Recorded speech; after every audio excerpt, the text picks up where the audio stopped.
¿Cuántas promesas te han hecho que no se han cumplido? Yo no te prometo un gran sueldo. Te prometo un trabajo fijo. No te prometo que siempre sea como el primer día. Te prometo que nunca te faltarán las fuerzas. No te prometo que todos tus compañeros resistan. Te prometo que se puede llegar hasta el final. No te prometo personas importantes. Te prometo personas que no saben cuánto valen. No te prometo que vayan a hacer caso de lo que digas. Te prometo que querrás repetirlo una y otra vez. No te prometo la comprensión de los que te rodean. Te prometo que sabrás que has hecho lo correcto. No te prometo que te vayan a pedir ayuda. Te prometo que te necesitarán.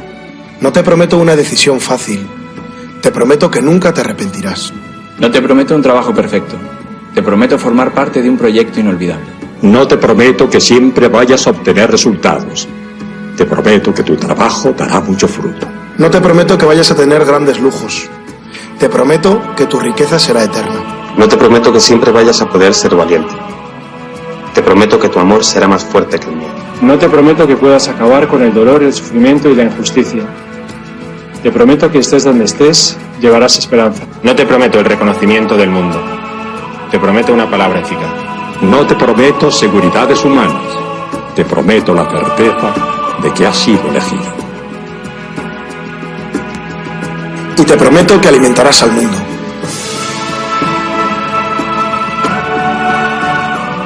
Unirás corazones. Acompañarás a los que sufren. Confirmarás a los que quieren ser fuertes. Experimentarás con ellos la verdadera alegría. Sumergirás a los hombres en la verdad. Y serás sacerdote, testigo de Jesucristo.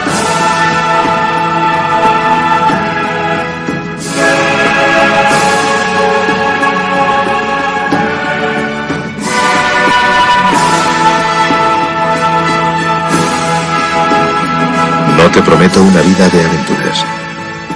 Te prometo una vida apasionante.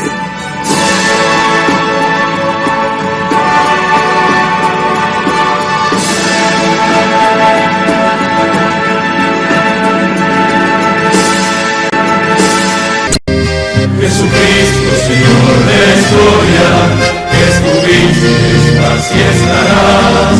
Sos presencia, esperanza y memoria.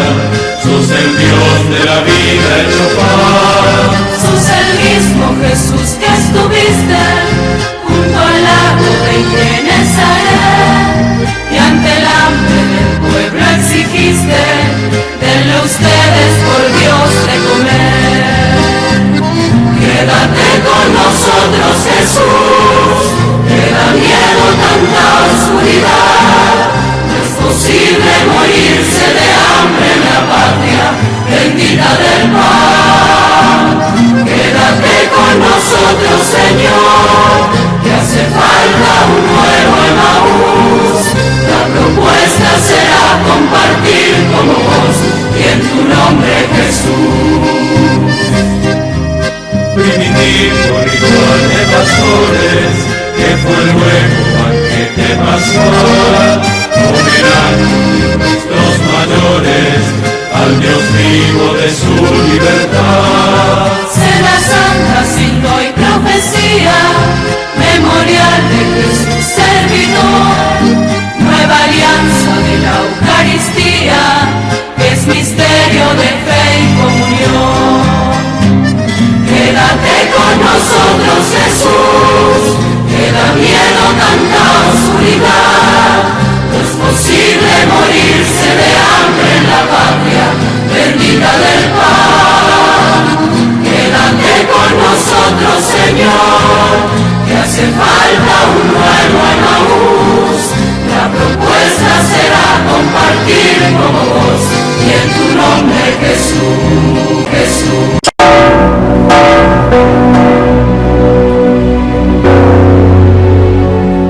Este mes quiero contarles una historia que es un reflejo de la iglesia de hoy. Es la historia de un testimonio de fe poco conocido.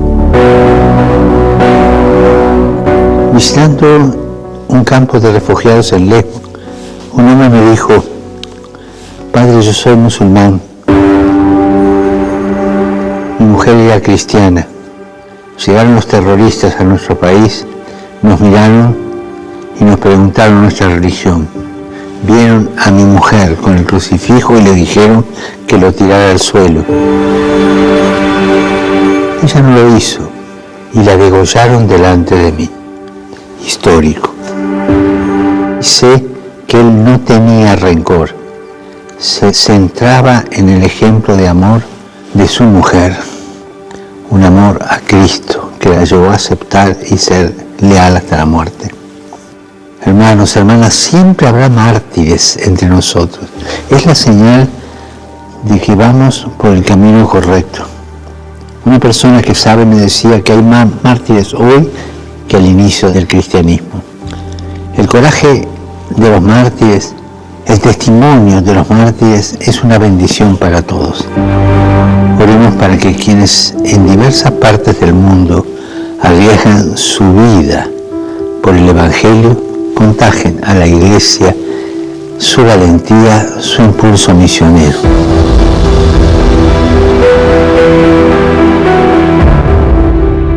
Y abiertos a la gracia del martirio.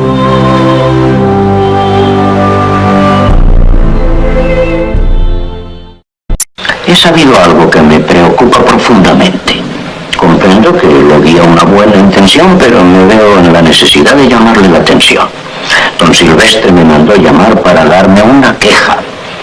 Se trata de que en las primeras lecciones del catecismo les ha metido usted en la cabeza a los niños ciertas ideas que considero altamente perjudiciales. ¿Cómo cuáles, padre? Pues les ha dicho a los chicos que hagan ver a sus padres que el esfuerzo de su trabajo debe estar en proporción al salario. Ah, eso sí. Que si cobran más que trabajan, que cobren menos. Pero que si trabajan más que cobran, pues que cobren más. Y usted sabe que esas teorías ya han empezado a armar líos y que varios obreros se han presentado a don Silvestre pidiéndole aumento en el salario. Ah, pues qué bueno. Bueno, ¿por qué? Pero recuerde usted que se ha de procurar que las riquezas no se acumulen en manos de los ricos y que se repartan entre los trabajadores. Pero eso es comunismo. No, doña Sara. Esa es la encíclica de su santidad Pío XI. Y su santidad Juan XXIII, en su encíclica, dice que los trabajadores deben ganar lo suficiente para tener un nivel de vida verdaderamente humano que les permita sacar adelante a su familia. Pero la forma en que usted lo enfoca puede traer problemas. Pues no lo creo, porque su santidad León XIII, allá por el año de 1891, ya lo decía en su encíclica, que el Estado debe ayudar a la clase proletaria, porque del trabajo y el esfuerzo del obrero salen las riquezas de los estados. Eso lo dijo hace un titipuchal de tiempo y no ha pasado nada. No, si es un error querer acabar con los ricos, hay que acabar primero con los pobres, padre.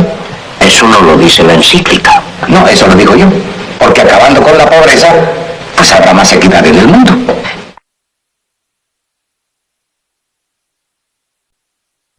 Esto fue escrito en el año 1957. Y si te quedan amigas o amigos con quien todavía podés hablar de política y de sociedad, recordales esto escrito hace tiempo, pero parece que hubiese sido ayer. Al dólar lo suben ellos. De esa manera se devalúa el salario. Una de las formas de disciplinar a los trabajadores que históricamente ha adoptado cierta oligarquía. Los tarifazos los programan ellos. Una forma de transferir recursos del bolsillo del pueblo hacia el poder dominante. La fuga la facilitan ellos, una forma de endeudar a millones para que se beneficien unos pocos. La crisis la generaron ellos, porque a través del miedo colonizan el sentido común. El relato y la mentira lo implementan ellos, para que con la complicidad de los medios nadie sepa la verdad. Es hora que te des cuenta que existe un solo camino. O dejamos que sigan decidiendo ellos, o comenzamos a hacer algo por nosotros. No se trata de cambiar de collar, se trata de dejar de ser perro. Lo dijo Arturo Jauretche, allá por 1957. Que tengas un gran día.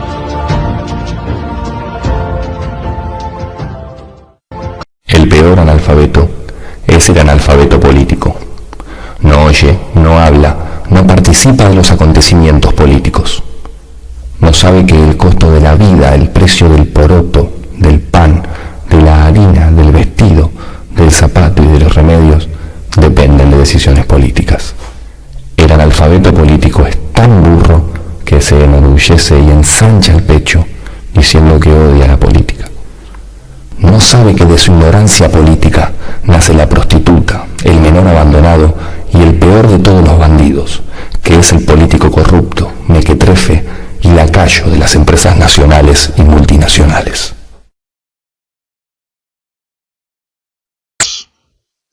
Arnoldo Toynbee, un historiador masón inglés, decía que cada pueblo tenía el gobierno que se merecía. Y en realidad a nosotros nos gusta modificar esa frase diciendo que cada pueblo tiene el gobierno que se le parece, no el que merece. Porque en realidad el imaginar y pensar que la mayoría del pueblo argentino haya tomado la determinación de juntarse para votar en contra del peronismo, porque eso fue lo que pasó. Milei había sacado el 30% de los votos, el resto se lo pusieron todos los antiperonistas que habían votado otras expresiones. ¿Para qué?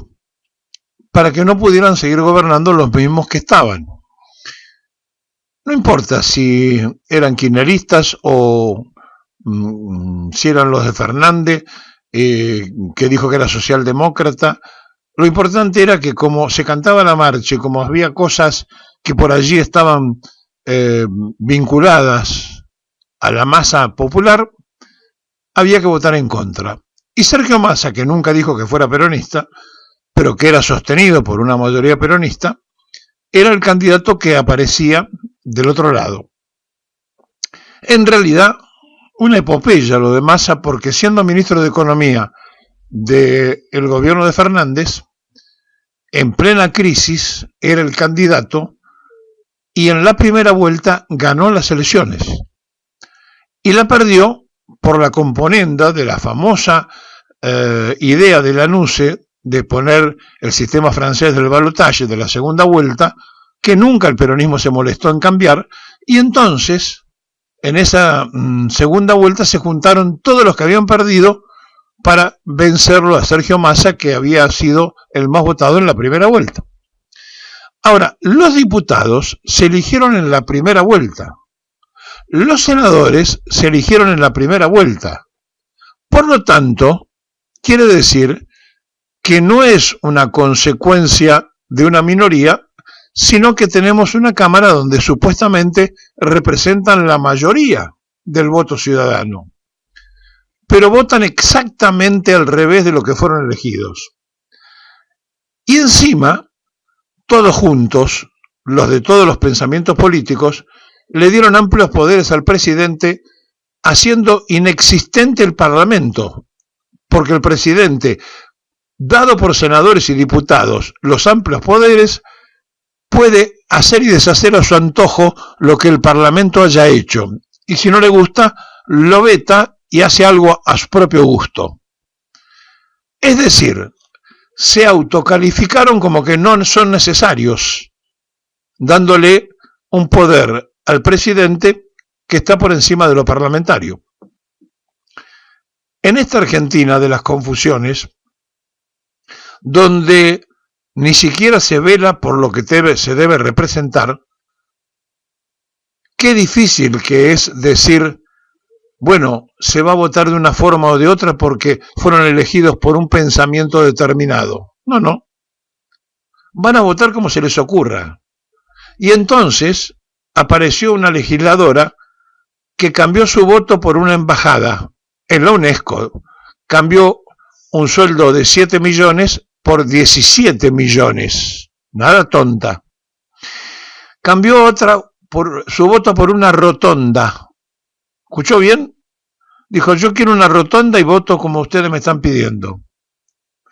Ustedes se dan cuenta dónde estamos y de qué se trata.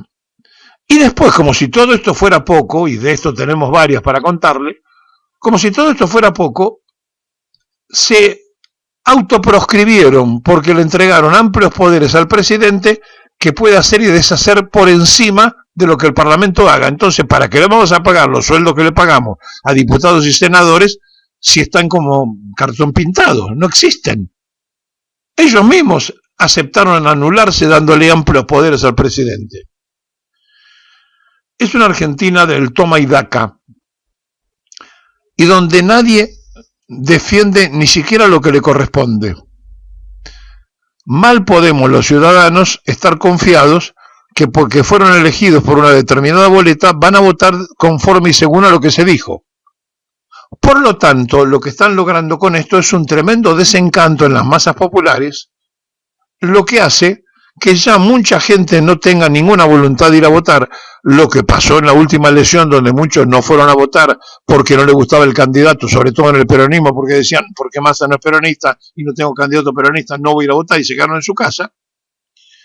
Y nosotros le decíamos, miren que se trata no de elegir a un peronista, sino de optar por lo menos malo, hay que quedarse con Massa porque lo que viene es peor, se lo decíamos antes.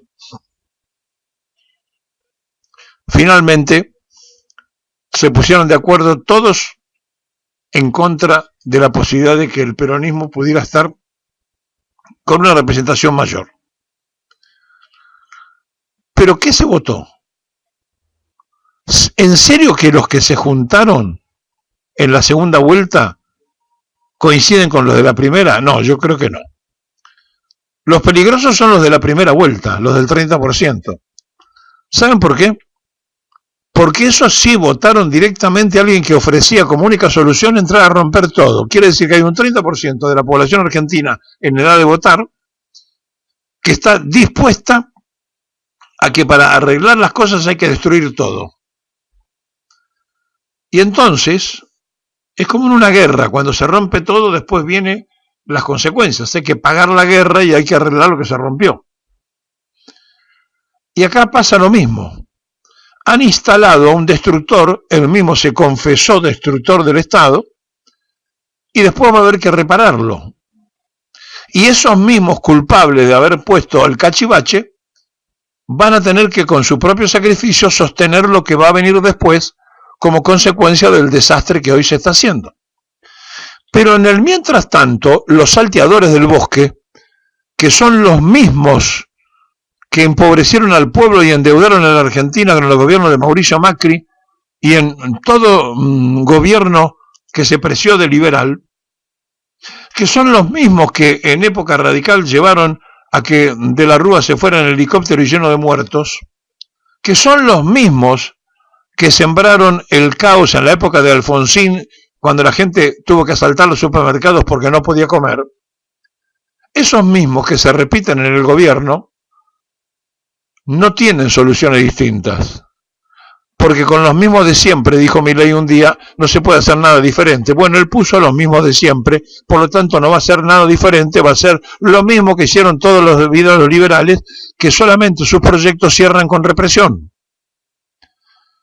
Y allí está entonces Carolina Serrano, más conocida como Patricia Bullrich, Luro Pueyrredón, es la misma persona, la que se encarga de reprimir. Antes querían matar a los que reprimían, ahora quiere matar a los que salen a protestar contra los que reprimen. En el fondo ella siempre tuvo esa aptitud de salir a ser brava y mala. Y me parece que si la profundizamos, Carolina Serrano se escapó siempre a tiempo antes de que tocaran el timbre. Algún día vamos a contar cómo salió corriendo en la zona de Vicente López y cómo se salvó de casualidad ella, pero no sus compañeros no. Bueno, todo esto que está pasando, todo esto que ocurre, no es que no se sabía, se sabía, pero se votó igual. Se hizo la sumatoria de todos los que habían perdido, los que habían votado a Carolina Serrano o a Patricia Bullrich primero, los que habían votado al cachivache, y lo juntó ¿quién? El multiprocesado de Mauricio Macri. Juntando a las minorías, construyó una mayoría. Y esa mayoría de las minorías, o sea, de los que perdieron, hoy manejan la Argentina y la manejan para el caos y para la destrucción, porque además lo dijeron en forma pública. Y otro sector que entró colado, está con los salteadores del bosque de toda la vida, los que conocemos de siempre, los que nos endeudaron, los que se fundieron la plata del Fondo Monetario Internacional en la timba financiera, los que se llevaron la plata en los Paraná Papers aparecieron todos escrachados. Estamos en manos de cualquiera. Y eso lo hizo una mayoría de la ciudadanía argentina. No son un gobierno surgido de una dictadura. Se han hecho dictadores a través del respaldo que le dieron los que lo votaron. Son dictadores dentro de la democracia, una cosa novedosa. Grandes dictadores y grandes tiranos en plena democracia. Pero para que no tengan dificultades y no sean tratados de tiranos y de dictadores, el presidente se hizo dar amplios poderes y se lo dieron. ¿Quién? Los diputados y senadores. ¿Por qué no hacen un favor a la patria, renuncian todos, así no cobran el sueldo y por lo menos, como no hay plata, dice Milei, le facilitan ese ahorro al Estado? ¿Cómo le van a entregar amplios poderes a alguien que está en duda psiquiátrica? A alguien que ha demostrado que no está bien. A alguien que tiene al menos desequilibrio y que todos saben, en el mundo de la política, que no puede dejar de tomar determinadas pastillas. ¿Qué les pasa? ¿O qué les pasó? Le dieron amplios poderes y se automarginaron. Y entonces, ¿para qué queremos un parlamento? Donde el presidente espera tranquilito, tiene la posibilidad como presidente de vetar, pero además tiene amplios poderes. Puede vetar y armar a su gusto y a su antojo un DNU. Así no se funciona, y así no se sale, y así no sirve.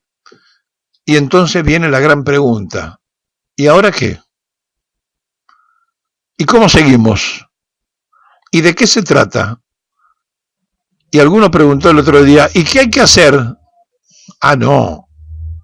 No pretendan que uno tenga la idea de lo que hay que hacer. Lo que nosotros tenemos es la información de lo que se hizo y el análisis y deducción de lo que está pasando. Pero no somos los que tenemos que tener la solución, no. Porque esto es una determinación individual que para que se haga masiva tiene que tener un hilo conductor que es la descomposición, el hartazgo, el cansancio, el aburrimiento y la reacción. Todos esos componentes para un clima previo a un cambio de situación. No podemos nosotros decirles salgan a romper todo. Porque eso fue lo que dijo Milei, voy a romper todo y lo eligieron presidente. Es al revés. Hay que tener un plan alternativo preparado porque estos se están rompiendo todo y alguien va a tener que repararlo. Hay que preparar a ellas y a ellos para que puedan afrontar el tiempo que viene. Y para eso se requiere y se necesita del talento, de la capacidad, la inteligencia, la estrategia, la experiencia y por sobre todas las cosas un sentido patrio que los que hoy gobiernan no lo tienen. Y me animo a decir que muchos de la oposición tampoco. Bienvenidos a este circo que se hizo con el voto ciudadano. Indudablemente que el tiempo me ha hecho cambiar de opinión. Hoy creo que cometí un grave error. Yo debía haber decretado la movilización, comenzar por fusilar a todos los generales rebeldes y a todos los jefes y oficiales que estaban en la traición y dominar esa revolución violentamente como violentamente nos querían arrojar del poder. Si en este momento tuviera que hacerlo, lo haría. Porque ahora sé lo que entonces no sabía, que esa gente llegó para hacer el más grave daño que se le pudo haber hecho al país. Yo nunca pensé que pudieran haber argentinos tan poco patriotas que podrían haber conducido el país a donde lo han conducido. Por eso, después de estos 13 años, hoy me afirmo en la necesidad de haber exterminado al enemigo, porque no era el enemigo nuestro, era también el enemigo de la República. Bien, ahí Buenas remándola noches.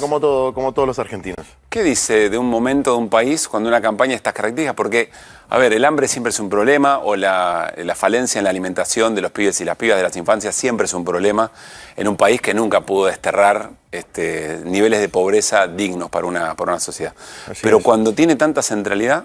Mira, para nosotros que empezamos nuestra lucha en el 2001, cuando llegamos a 28 puntos de extrema pobreza, con el gobierno de la Rúa, Sturzenegger, Patricia Bullrich andaban por ahí también, ver cómo todo lo que se construyó en relación a economía popular, cooperativismo, desarrollo sociocomunitario de los pibes y las pibas, pero en cuestiones educativas, recreativas, deportivas, se transforma todo en una pelea por el pan, en la guerra del pan. Y es tristísimo, es un retroceso enorme, pero es lo que nos toca. Nosotros desde luego creemos que el garante de última instancia de los derechos elementales de cualquier ser humano, como el derecho a comer, que ¿quién puede negarle a otro el derecho a comer? ¿No? Es como negarle el derecho a la vida. El garante último es el Estado. Bueno, algunos creen que no, el Estado no se tiene que hacer cargo de eso y por eso no repartieron los alimentos cuando deberían haberlos repartido. Por eso... ¿En qué situación está eso hoy? Mira, las 6.000 toneladas que estaban en los galpones, que fueron objeto de la medida cautelar en el marco de nuestra denuncia penal contra Petovelo y compañía, que es una situación particular, porque es una denuncia penal por un delito que ella comete, que es el incumplimiento de los deberes del funcionario. En el marco de... para que cese la comisión de ese delito, antes de toda la etapa de juicio, etcétera, dice, bueno, paremos con el delito. Señora, mire, acá hay leche que se está venciendo, acá hay comida que no se está entregando, presente un plan a ver cómo la va a entregar. Incumplen la medida, van a la Cámara, le ganamos en la Cámara, van a casación, le ganamos en casación. 7 jueces ya dijeron que teníamos razón. Recién ahora están repartiendo a las provincias esas 6 toneladas. Pero esas 6 toneladas duran un mes.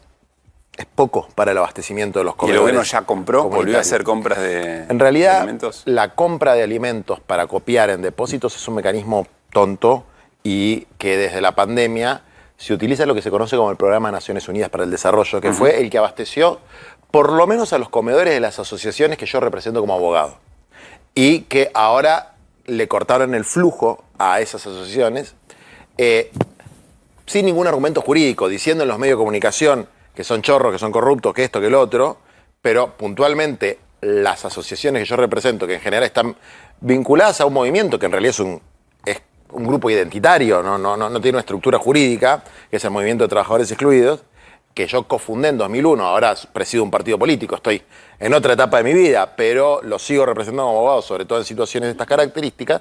Bueno, con el Programa de Naciones Unidas para el Desarrollo, desarrollaron una política alimentaria durante 3 años, desde la pandemia hasta el fin del gobierno de Alberto Fernández, y nunca tuvieron ninguna denuncia de ninguna irregularidad de ningún tipo. Bueno, llega hoy... Por más que no tenga ningún sentido, por más que sea ridículo el programa, lo que fuera, no había tenido ningún inconveniente y venía funcionando. No, el programa sigue funcionando. De hecho, el gobierno actual le transfiere plata al Programa de Naciones Unidas para el Desarrollo. Y en el convenio que suscriben dicen que van a abastecer a una determinada cantidad de asociaciones civiles, dentro de las que están las que yo represento, que agrupan muchos comedores. Alrededor de 600, y hay que tener cuidado ahí con los términos, porque si no agarran cualquier cosa y la sacan de contexto. La mayor parte son comedores de emergencia. ¿Qué es esto? Es la casa de una doña que, con 3 o 4 vecinas, pone heroicamente madera en el piso, una olla, una nafe o algo, y le da de comer a los pibes. Eso es un comedor, digamos, ¿no? Que una semana puede estar acá y la otra semana puede estar enfrente. Es adentro de una villa, en la casa de una doña. ¿Crees, Pablo tiene una pregunta, pero crees que todo lo que se demonizó, esa manera de entender los comedores, cuando se empezó a aclarar que ese registro era un registro que no tenía mucho sentido, que sucedían estas cosas o que iban a otra esquina, ¿sentís que se sanó? No se sana más. O sea, cuando alguien se pone a tirar mierda, primero le queda el olor al que empieza a tirar mierda y mentira, pero también salpica. Y hace un daño tremendo, porque imagínate qué pibe va a tener ganas de ir de voluntario a un comedor si se va a comer el garrón de por ahí salir en el diario porque un imbécil como Petovelo, que tiene sueldo de ministra, celular de ministra, custodio de ministra, auto de ministra, pero no cumple los deberes de ministra, trabaja de productora de un colega tuyo, digamos, lo está acusando de robarle a los pobres la comida, que es lo más indigno que hay. Pero además hay un tema que es real. Así como ellos encanutaron la comida, después denunciaron a su propio funcionario penalmente, reconociendo lo que nosotros estábamos diciendo, pero echándole la culpa a un tercero por haber encanutado la comida y por unos contratos irregulares de la OEI. Así como eso existe, hoy veía en el diario que allanaron una serie de comedores en el conurbano bonaerense. Pero, a ver, yo lo escribí en el 2019 durante el gobierno, antes de que asuma Alberto, durante el gobierno de Macri. Escribí un libro que se llama La clase peligrosa. Después escribí otro que se llama Los peores. En el mundo de los movimientos sociales, en las barriadas, hay gente mala y gente buena como en todos lados. Y hay gente que ha abusado de su poder. Y parte de los mecanismos de abuso de poder son estos que describe el propio gobierno. Lo que pasa es que toma una muestra y la generaliza. Claro, con todo éxito.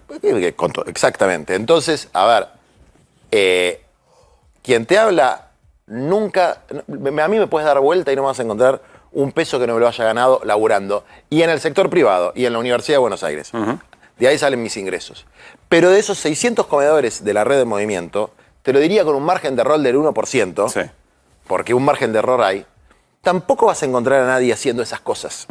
Y seguramente en muchas otras redes de comedores tampoco. El problema es que llegamos Pues hay una hipocresía en creer que como en el resto de los sectores de la sociedad no hay en estas organizaciones o en las personas que están involucradas algo que no funcione bien o alguien que se haya equivocado o que haya hecho algo indebido. O que haya delinquido, o que haya hecho cosas terribles. Pero la operación es la parte por el todo. Es la generalización. Es como si, a ver, como si yo te dijera, todos los periodistas tienen la culpa de que hay un periodista ensobrado. Entonces son todos ensobrados. O hay que disolver la Policía Federal porque hay una comisaría que es corrupta, que está con los narcos. Entonces destruyen cualquier obra de amor a favor del prójimo, tiñéndola con ese manto espantoso de sospecha de que hay alguien abusándose para beneficiarse económicamente de recursos que van a este sector. A ver, Irina estuvo siguiendo mucho la causa, la sigue, porque además sale de agenda, esto no suele ocurrir, también es un mal ejercicio del periodismo soltar causas que fueron tan importantes y que van a temas muy importantes. Pero Irina lo viene siguiendo y tiene pregunta. Yo quería volver hola Juan, sobre el tema del programa de Naciones Unidas para el Desarrollo que vos mencionaste antes, que justamente el gobierno pagó 14.000 millones de pesos. Yo lo que te quería, por comida concreta, yo lo que te quería preguntar es si ese alimento llegó o no llegó. Ya, no llegó y los convenios, insisto, el convenio por el cual le pagó al programa de Naciones Unidas para el Desarrollo decía el nombre de las asociaciones civiles que yo represento como abogado y no le llegó nada. Así que alguna macana hay. Y además hay otro tema, que es que yo le mandé una carta a la directora nacional del PNUD y al director internacional del PNUD. Esta gente está diciendo que hubo corrupción en el manejo del programa de Naciones Unidas. O ustedes tienen un programa serio de accountability o el gobierno está mintiendo. Así que algo tienen que decir. Bueno, me contestaron de que ellos no podían hacer declaraciones públicas. Por lo tanto, no, pero esto no lo digo como una acusación al PNUD, porque me parece que el programa funcionaba bastante bien. Los vamos a citar para que ellos digan y atestiguen que es mentira lo que están diciendo, por lo menos en el caso de estas asociaciones, lo que están diciendo es que hay corrupción. Y además le pedimos a la Universidad de Buenos Aires, ya le mandamos una carta al rector y ya nos dijeron que sí, que haga una auditoría sobre todas nuestras asociaciones, que yo represento como abogado, las del MT particularmente, cooperativas, etcétera, porque de alguna manera hay que separar la paja del trigo. En relación a lo de ellos, primero el incumplimiento de deberes de funcionarios es clarísimo. La causa de corrupción es prácticamente una autodenuncia que se hicieron ellos mismos y van a terminar en un quilombo porque están todos los deditos marcados de la señora ministra que firmó todos los contratos con la OEI que fueron estos sobresueldos o como se diga. Eso es el plano penal. En el plano contencioso administrativo, estoy seguro que antes de la feria, porque ya pasó mucho tiempo y ya está todo hecho, digamos, o va a salir una sentencia definitiva, una cautelar, ordenándole al gobierno que restablezca el flujo de los alimentos, que el gobierno la va a apelar, no la va a cumplir, va a hacer un escandalete como este, va a empezar una campaña en contra mía o en contra de los que hayamos firmado esto, etcétera, pero cuando otros 7 jueces digan que lo tienen que cumplir, lo va a terminar cumpliendo. Eso lo vamos a ganar. Mientras tanto, a estos 600 comedores, para abastecerlos necesitamos juntar 60 millones de pesos por mes, que suena mucho. Y vos decís, bueno, pero ¿cuánta gente va a comer ahí? Y van más o menos 40.000 personas, y son 1.200 pesos por tipo, por mes. Bueno, ¿por qué? ¿De dónde sale esa cuenta? De que conseguís algo de la autogestión que hacen los propios vecinos, algo del municipio, algo de la provincia. Y así es cuando hay este nivel de degradación social del que ya veníamos, pero que se duplicó. ¿Qué es lo que se duplicó? La extrema pobreza, que es lo que se llama elegantemente la indigencia. Claro. Prácticamente se duplicó. Ahí está el hambre. En la extrema pobreza está el hambre. Después hay una reducción, obviamente, del consumo de carne tremenda, como hemos visto, de un montón de... Bueno, lo que estaba mostrando vos recién. Pero el hambre está en los nichos de extrema pobreza, en las barriadas populares y en la calle, donde al hambre se suma el frío. Ya se murieron 4 personas que están en situación de calle en la Ciudad de Buenos Aires, más los incendios que se van a provocar por mala calefacción, en malas condiciones. Es decir, todos los problemas crónicos y estructurales que tiene la Argentina, pero que ahora se han duplicado en cantidad de personas. Juan, en espejo de esto, 2 escenas sobre las que te quiero preguntar, una definición. Sí. Primera escena, la de la Casa Histórica en Tucumán. ¿Qué viste ahí? Me pareció triste eso. ¿Por qué? Y la verdad que gobernadores electos por su pueblo, que tengan que ir vestidos de la misma manera, poner las manitos así en la foto, me parece que forma parte de esto de la cultura de la doma. Es una cultura que vino con Milei. Claro. Ellos son domadores. No lo dice, te domó, zurdito domado. Entonces la cultura de la doma. Entonces yo te humillo, te hago cagar de frío, te hago ponerte así, qué sé yo, y te hago firmar una pelotudez que tiene 10 puntos, que algunas cosas son obvias, están en la Constitución, y otras cosas son ridículas, como que el gasto público va a ser el 25% del PBI. O sea, vos te entras a la página del Fondo Monetario Internacional y te fijás quiénes tienen 25% de gasto público sobre el PBI, Zimbabue, Uganda, Senegal, y quiénes tienen más del 45%, Francia, Noruega, Finlandia, Alemania, Estados Unidos tiene 37%, es decir, están haciendo firmar una cosa ridícula. ¿Los gobernadores saben que es ridículo? Sí saben que es ridículo, pero están en una situación absolutamente extorsiva. Por ejemplo, yo estuve con Zamora en Santiago del Estero. Fui a Santiago del Estero. Estuvo en la firma. Estuvo en la firma. Sus diputados y senadores no votaron la ley de bases, que ahí es importante, porque eso es lo que define la realidad. Ese papelito no sirve para nada. Obviamente yo estoy en contra de que hayan ido. Les aconsejé, les planteé, no hay que ir porque hay que enfrentar frontalmente. Este es un gobierno de destrucción nacional, de deshumanización. Es un gobierno que viene con una filosofía deshumanizante, y no quiero usar la palabra nazi porque tal vez es exagerada, pero hay algo de nosotros somos superiores, que lo han dicho ellos, superiores ética, estética e intelectualmente. Y lo demás son unos zurditos, travestis, faloperos, básicamente una división así del mundo. Con mucha parafernalia militar, bueno, una cosa que es oscura, Bueno, es jodida. esa es la otra escena por la que te quiero preguntar. Pero te termino con la de los gobernadores. Entonces, ¿cuál es la extorsión? A Zamora, que no es al gobernador, a la provincia de Santiago del Estero, le chorearon 130.000 millones de pesos de coparticipación. Tienen más de 200 obras paradas. Y lo que se está generando en esta degradación y disolución nacional son los provincialismos, donde cada provincia negocia como si fuera un gremio. Y el tipo, en una actitud tiránica, le dice, o venís a firmar o no te pongo la plata para las obras. Entonces, bueno, ahí empieza a operar el pragmatismo, que yo creo que es un mal camino, digamos, ¿no? Porque el pragmatismo de quien tiene esa necesidad, esa urgencia, y va al pie, digamos. Exactamente. O sea, ahora, si vos yo no soy gobernador y no tengo esas responsabilidades. Yo en este momento estoy en un impasse y yo presido un partido y estoy actuando como abogado de los comedores. O sea, no subestimás la escena que tiene enfrente un gobernador. No subestimo la escena, porque si a mí me llama el abogado de Petovelo, que aparte es gente, y me dice, hagamos una conciliación, obviamente voy a ir a la conciliación, porque yo quiero resolver el problema.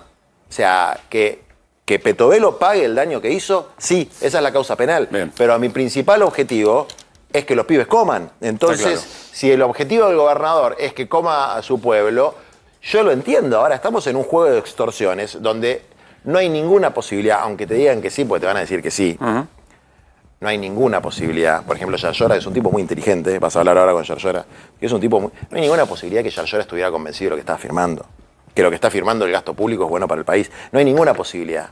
Entonces, obviamente el tipo no te va a decir, y no, la verdad que tengo que ir porque tengo un quilombo acá en la provincia. Bueno, preguntarle sobre el gasto público, el 25% del gasto público. Pablo, tenés pregunta. No, estaba pensando, Juan, esto de que posiblemente vos tomaste a Zamora, sí, que es en el cuadrante tendría que haber estado entre los que no fueron, porque hubo 5 que decidieron no ir. Sí. En la lógica esa. También es cierto que cuando uno repasa a otros gobernadores, detalle más, detalle menos, posiblemente coinciden globalmente con los 10 puntos y coinciden con la mirada de Milei. Yo vengo planteando también la idea del voto solapado que tiene el voto compartido gobernadores con Milei. Pero ¿por qué sacar de la variable que están convencidos y que la ven, aunque no lo digan a los gritos, que también la ven? Yo estoy convencido que Zamora no lo ve. Hablo de Zamora porque estuve la semana pasada en Santiago, digamos. Que Yayora no lo ve esto, el gasto público, no hay ninguna posibilidad. Te fijas el gasto público de Córdoba. Córdoba tiene un aparato de obra pública muy sólido.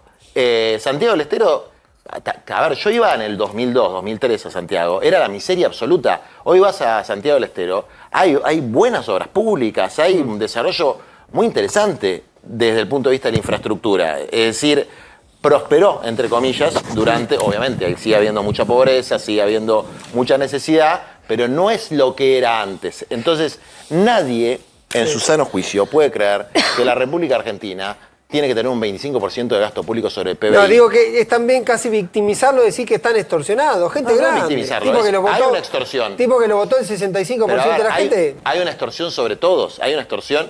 Cada uno puede manejar esa extorsión de distintas maneras. Entonces, a mí como me gusta más predicar con el ejemplo que con el dedito acusador, a ver, yo estoy extorsionado permanentemente.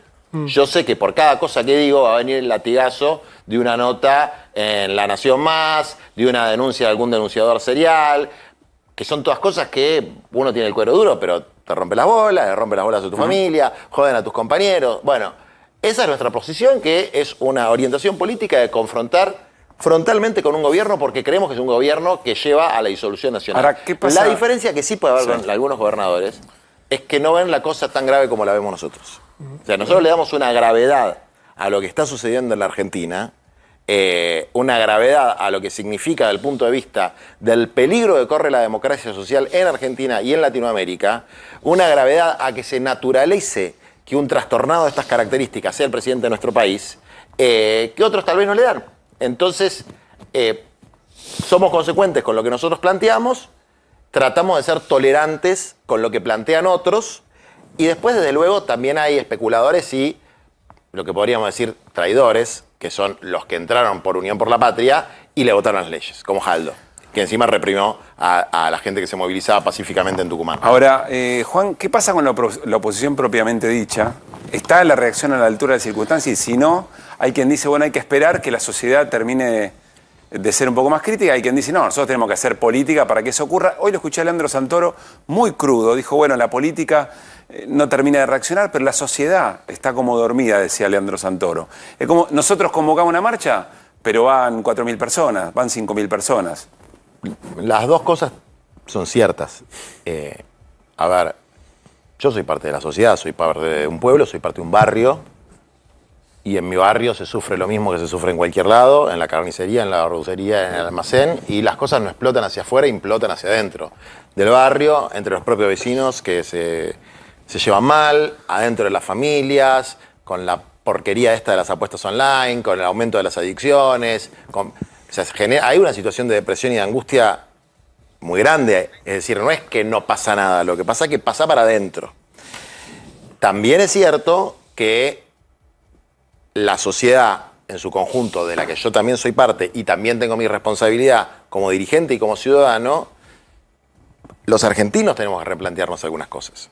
Los argentinos tenemos que replantearnos algunas cosas. ¿Cuánto nivel de indignidad, de indigencia y de pobreza estamos dispuestos a soportar? ¿Cuánto nivel de atropello y arbitrariedad estamos dispuestos a soportar? Entonces, bueno, yo siempre voy a ver, aunque el 90% dijera que está bien lo que dice Milei, que la injusticia social es una aberración, que tenés derecho a morirte de hambre, que cuando se cae un pibe hay que cagarse de risa en vez de levantarlo. Bueno, nuestra filosofía es la contraria, al pibe lo tenés que, es tu obligación levantarlo. Aunque el 90% estuviera de acuerdo con eso, yo seguiría militando con el otro 10%. No es el 90% que está de acuerdo con eso. Es un sector minoritario. Lo que pasa es que se sumó a ese sector minoritario un núcleo gorila histórico, un montón de desencantados. ¿Y por qué no hay reacción o reacción política a la altura? ¿Es todavía muy fuerte el golpe de la derrota electoral y política? No, la reacción política, desde el punto de vista del movimiento nacional, el campo nacional y popular, o como se lo quiera llamar, no es solamente la derrota, es que ya hace tiempo, yo creo que desde que 2019 por lo menos, en el 2019 armamos una coalición para ganarle a Macri. Esa coalición no tenía programa de gobierno. Esa coalición repartió ministerios como caramelos. A los ministros no se le pedía un programa previo de gobierno. Entonces era una marchanta de si el ministro tenía vocación, voluntad y capacidad, pero había un reparto al interior de los ministerios que era un loteo entre distintas fuerzas y agrupaciones. Entonces fue un gobierno de una coalición inestable para ganarle a Macri. Bueno, se cumplió el objetivo de ganarle a Macri, está bien, fantástico, el gobierno fue una porquería. Cuando se pierde el sentido de propósito en la militancia, que es que se encarnen en la realidad los ideales, por ejemplo, el de justicia social, que para mí es el central, y para Milei es la aberración, digamos, por eso para mí la confrontación con Milei es absolutamente natural, porque para mí lo más importante de todo es la justicia social. Y para él lo peor de todo es la justicia social. Respecto, Juan, sí, termino la idea. Entonces, lo que ahora tenemos que recuperar, la militancia que tiene una obligación de dirigir, un dirigente, un conductor, dirige a un sector del pueblo. Entonces, no es que la sociedad va a reaccionar espontáneamente, es recuperar el sentido de propósito y de orientación. No únicamente oponernos a. Entonces, organizar la bronca, sí, pero también construir una alternativa. Pregunta sobre, te metiste en el gobierno de Alberto Fernández, se cruzaron Martín Guzmán y vos hace poco, y dejaron esta foto que vamos a compartir aquí. Bueno, está detrás tuyo, nosotros ahí la estamos viendo. ¿Esa foto no era un año y medio atrás? ¿No debería haber existido esta foto hace un tiempo atrás? De hecho, ayer hablé bastante con Martín para ver cómo veía él el tema de si iban a devaluar, hacia dónde va la cosa, si iban a una dolarización. Es Itai Hackman es el economista de nuestro espacio y Martín es una de las personas con las que yo más hablo. Yo en un momento hice una autocrítica fuerte que es, participé de un boicot no organizado, ¿eh? No es que hubo un boicot organizado del que yo fui parte de una conspiración, no. Yo estaba recaliente por el acuerdo con el Fondo Monetario Internacional y nos pasamos de rosca. Entonces, de repente, Martín Guzmán era un gran hijo de puta para que venga Sergio Tomás Massa, que tampoco es el Che Guevara, digamos. Entonces, uno va para atrás, revisa la actuación de Martín Guzmán. Yo muchas de las cosas que digo las reafirmo sobre errores en la negociación con el Fondo Monetario Internacional, en cómo se le planteó a la sociedad el problema de la deuda, ni bien asumiera el gobierno y cuando se hizo el acuerdo, un montón de otros problemas, que yo los reafirmo y sigo siendo crítico con eso, de la gestión de Martín Guzmán. Ahora, es un tipo íntegro, es un tipo honesto, es un tipo muy formado y yo me equivoqué en darle tan duro a él. ¿Ese pasarse de rosca debilitó al gobierno? Ese pasarse de rosca debilitó particularmente a Guzmán y la renuncia de Guzmán fue mala para la Argentina. Ahora, esto es lo que pienso yo. Hay un montón de gente dentro de la que no cree que piensa que pasarse rosca. Claro que no, y que piensa que Guzmán era el problema, digamos. Yo igual veo los números y digo, la curva de pobreza, la de indigencia, qué sé yo, desde que se fue Guzmán y empeoró, no mejoró, digamos. Pero esa es una interpretación y yo estoy abierto a ver, uno va madurando en la vida y una de las cosas que te tenés que dar cuenta es que los seres humanos nos equivocamos mucho. Entonces, tratar de no ser tan categórico en lo que no son cuestiones de principios. Hay cosas que son cuestiones de principios y ahí frontalidad absoluta. Juan. Y en lo demás hay que ser un poco más tolerante. Juan, gracias por haber venido. No, gracias. Juan, gracias por... Es que somos una clase media empobrecida en desaparición, eso nos pasa. Está en línea Juan Alberto Enrique, economista y director de Sigma Global. Es un gusto saludarlo, ¿cómo le va? ¿Cómo está, Víctor Hugo? El placer es mío, muchas gracias por la consideración. Juan Alberto, nosotros tomamos hace un rato algo que yo guardé, que ustedes publicaron, me dirá cuándo, con el título Clase Media. ¿Se acuerda de eso? Sí, cómo no me voy a acordar. La clase media, nosotros siempre le ponemos la lupa porque es algo para analizar, ¿no? y uno se pregunta siempre dónde quedó la movilidad social ascendente de la clase media. Usted recién en la introducción me decía, ¿no? Eso, ¿qué somos? No somos clase media, todos tenemos esa percepción, ¿no? Es decir, yo pertenezco a la clase media. Sí, sí, uno siente que es su pertenencia en general cuando tiene un buen trabajo, un sueldo decoroso, un sueldo decente, pero ustedes publicaron que en el 2014 la clase media era casi el 80% y que eso bajó al 30% en 2024. ¿En qué mes hicieron ustedes este análisis? Esta publicación la hicimos hace 2 semanas, pero venimos siguiéndola mes a mes. Nosotros analizamos cuál es el nivel de ingresos y no solamente por ahí para que el que nos está escuchando diga, bueno, qué porcentaje, qué no porcentaje. Uno puede recordar, Víctor Hugo, que se puede haber comprado un departamento o una casa con algún crédito, o puede haberse comprado un vehículo hace 10 años, 15 años, y en aquel momento a la vez podía pagarle el colegio a los chicos, la prepaga, irse de vacaciones y estar al día con las expensas. Uno ahí podía hablar de la movilidad social ascendente de la clase media, que es la característica de la clase media. Bueno, nosotros le ponemos la lupa y comparamos lo que le pasa a la clase media el día de hoy. Hoy prácticamente no puede hacer nada de eso. En todo caso, la clase media que está un poquito más acomodada, está vendiendo ahorros, vendiendo dólares, y particularmente lo que está pasando en estos días, desarmando posiciones de plazo fijo para ver si puede retener esos ahorros yéndose al dólar. Por eso vemos presión en los tipos de cambio, Víctor Hugo. Si ustedes hace 2 semanas publicaron que el 66% de los argentinos está en la clase baja, ahí tiene que haber un saltito, debe haber pasado el 70% con esto que ha pasado en las 2 últimas semanas.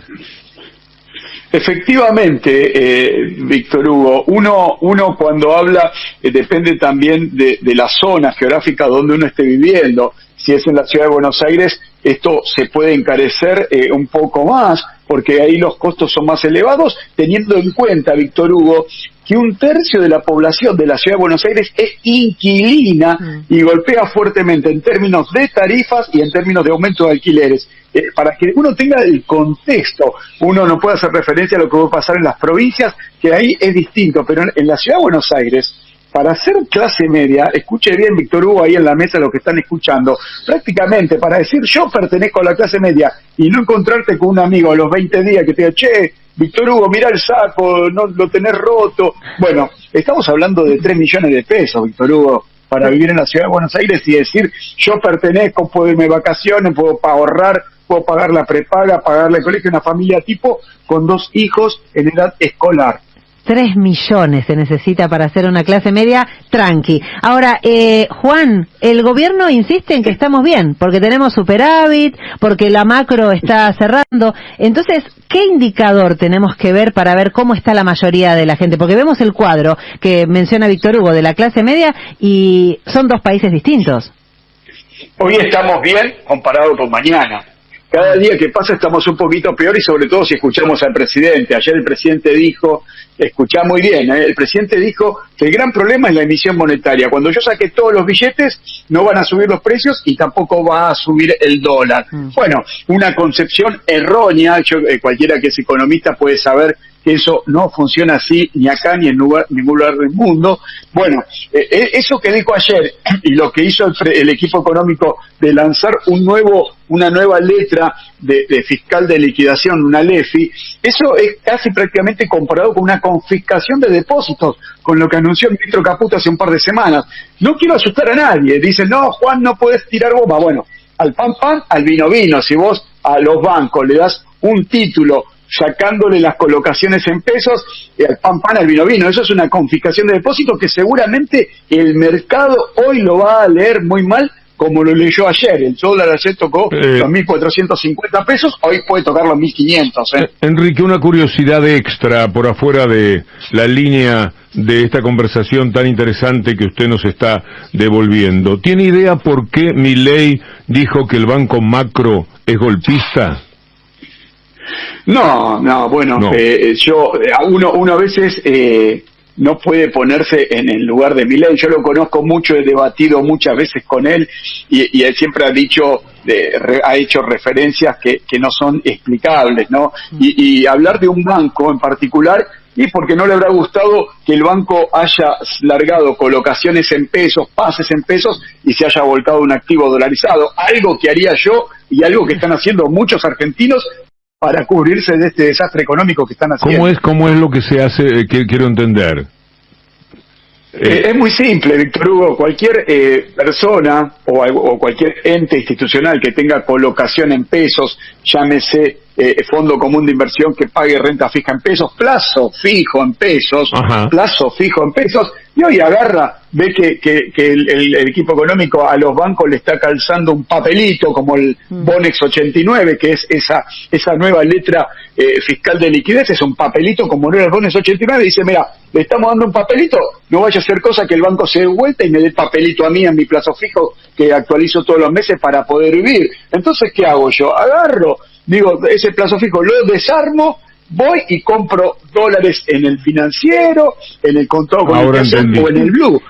Pero Juan, ¿no sería eso la libertad de mercado que tanto pregona Milei? También sería eso, o no sería, chicos, escuchen bien, Víctor Hugo, que le digo chicos, ¿no?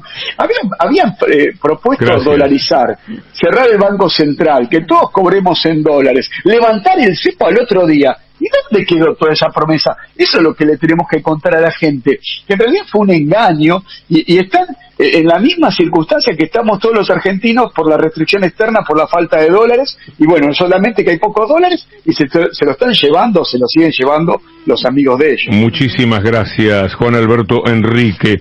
Yo soy tan despistado, Sigma Global, no lo asocié con el señor Enrique, el que yo conozco cuando nos cruzábamos en C5N, y después con la voz, naturalmente lo fui sacando. Le agradezco muchísimo esta generosidad, y en cualquier momento, si no es abuso ante estos temas que naturalmente nosotros no dominamos, Con las urnas tiene que salir un nuevo poder, pero él se tiene que ir humillado por el pueblo argentino. Él nos está humillando, ¿eh? El gobierno de BlackRock, Estados Unidos y Milei nos está humillando. Esa humillación se acumula y vuelve, y va a volver en varios hechos traumáticos, no por las urnas. Después de los hechos traumáticos, cuando se vaya en helicóptero, ahí vamos a las urnas para que surja una nueva dirigencia, porque esa nueva dirigencia va a surgir con fuerza, con potencia. Pero antes vamos a terminar esta cuestión de los medios y de por qué C5N es un fabricante de oposición falsa.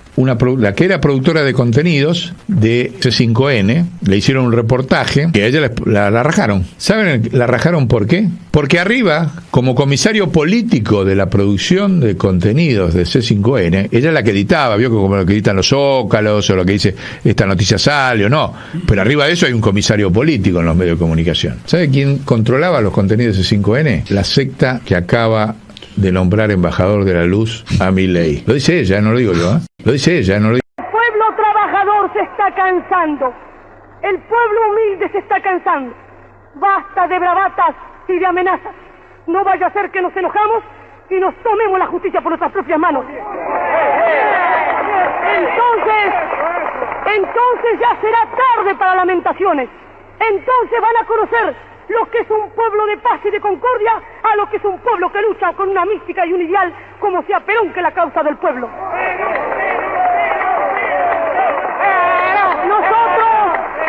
Nosotros predicamos la paz, nosotros predicamos la concordia, pero así como dije yo en un discurso en Europa, es inútil hablar de paz. Cuando me preguntaron, ¿qué opina usted de la paz, señora? Es inútil hablar de paz. Es inútil vivir, cerrar los ojos a la realidad. No habrá paz en el mundo mientras no desaparezcan las odiosas diferencias sociales. No habrá paz en el mundo mientras los obreros sean carne de cañón en la guerra y brazos abajo la paz.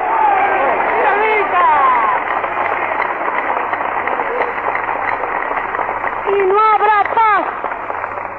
habrá paz en la República Argentina mientras déspotas, antipatriotas y canallas politicastros vendidos por 4 chauchas al extranjero quieran asesinar al líder de los trabajadores.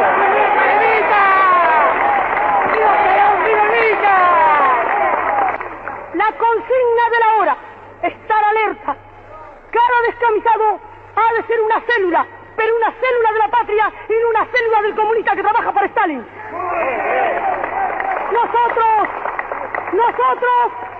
Nosotros no tenemos más banderas que la bandera azul y blanca. Nosotros no cantamos más himno que el nuestro y nosotros no victoriamos más general que el general Perón porque no necesitamos a nadie más victoriarlo. Pero no debemos ir a la lucha de masa en este momento hasta que no se dé la orden. Pero cada descamisado, cualquiera que hable mal de Perón, debe romperle un botellazo en la cabeza si es necesario. Pueblo que escucha, únete a la lucha. Pueblo que escucha, únete a la lucha. Pueblo que escucha, únete a la lucha. Pueblo que escucha, únete a la lucha. Pueblo que escucha, únete a la lucha. Pueblo que escucha, únete a la lucha. Pueblo que escucha, únete a la lucha. Pueblo unido, nunca vencido. Pueblo unido, nunca vencido. Y luche, luche, luche, no deje de luchar. Y luche, luche, luche, no deje de luchar. Por un canto de obrero, obrero y popular. Y luche, luche, luche, no deje de luchar. Pobre el pobre que no luche, siempre callado nomás. Le han de robar su guitarra, nunca más ha de cantar. Y luche, luche, luche, no deje de luchar. Y luche, luche, luche, no deje de luchar. Por un canto de obrero, obrero y popular. Y luche, luche, luche, no deje de luchar. Pueblo que escucha, únete. Cosas tiene mi pueblo que no las puedo callar. Cualquiera viene y le ofende y él calladito nomás. Pero guarda al que trampea, pero guarda al que le miente, porque mi pueblo no es tonto, porque mi pueblo es valiente, porque mi pueblo algún día cuando la sangre reviente habrá de salir cantando con un fusil en la frente. Y entonces no habrá más niños durmiendo bajo los puentes, ni obreros, ni campesinos, siempre apretando los dientes, porque mi pueblo es de machos y nadie me lo desmiente. Y luche, luche, luche, no deje de luchar. Y luche, luche, luche, no deje de luchar. Por un canto de obrero, obrero y popular. Y luche, luche, luche,